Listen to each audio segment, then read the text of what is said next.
یہ جو آپ کی آواز ہے نا، یہ ایک پلیٹ فارم سے بھی آنی چاہیے اور علیحدہ علیحدہ بھی آنی چاہیے، کیونکہ اس کی وجہ یہ ہے کہ کبھی کبھار نا اگر آپ اگر صرف ایک ہی پلیٹ فارم ہونا، پھر ان کے لیے آپ کو کرش کرنا آسان ہوتا ہے. وہ کہتے ہیں یار یہ ساری پاگل ہیں، مطلب وہ کہتے تھے فار ایگزامپل اگر یوتھ کلب ہے نا، یار یوتھ کلب والے سارے پاگل ہوتے ہیں یار، اور یہ برگر مولوی یار، یہ فلانے، مطلب یہ نام لے کے کہتے تھے. کہتے ہیں اچھا جو بھی بندہ پینٹ شرٹ پہن کے دعوت دیں گے، اور یار یہ برگر مولوی آ گیا. اچھا اب انہوں نے نا ایک کیٹیگرائزیشن کر دیا. ہم یہ کہتے ہیں میں بھی بات کروں، کیسر بھائی بھی بات کریں، ماریا بی بھی بات کریں، سینٹر مشتاق بھی بات کریں، البرہان والے بھی بات کریں، جماعت اسلامی والے بھی بات کریں، ایکس وائی زیڈ پارٹی بھی کوئی بندہ بھی، یعنی ہر واک آف لائف سے بندہ، کوئی موسیقار بھی آ کے بات کرتے نا سر آنکھوں پہ، کوئی لبرل ترین بندہ جو ہے اس کو ایک دم رات کو سو کے اٹھتا ہے، صبح کہتا ہے جی ایل جی بی ٹی نامنظور، میں کہتا ہوں اللہ اکبر کبیرہ، یہ ہمارا دوست ہے. تو جو بندہ بھی میں کہہ رہا ہوں ہمارے ساتھ اس میں آنا چاہے، موسٹ ویلکم، کیونکہ تعاون الی البر والتقویٰ، خیر کے معاملات میں تعاون ہے.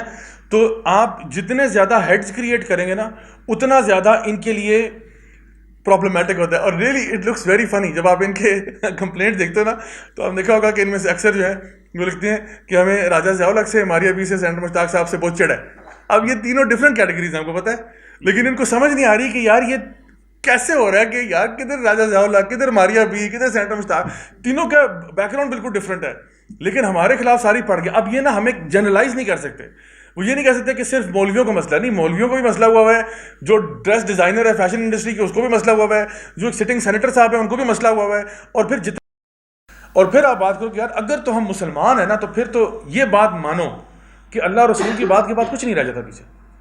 اور اگر میں آپ کو دلیل دے دوں ایویڈنس میں، ہاں یہ میری دلیل کو ضرور آپ چیک کرو کہ میں نے اپنی طرف سے تو نہیں بات کہہ دی. وہ جب چیک ہو جائے تو اس کے بعد میرے آپ کے پاس ایک ہی آپشن ہے، سمعنا واطعنا.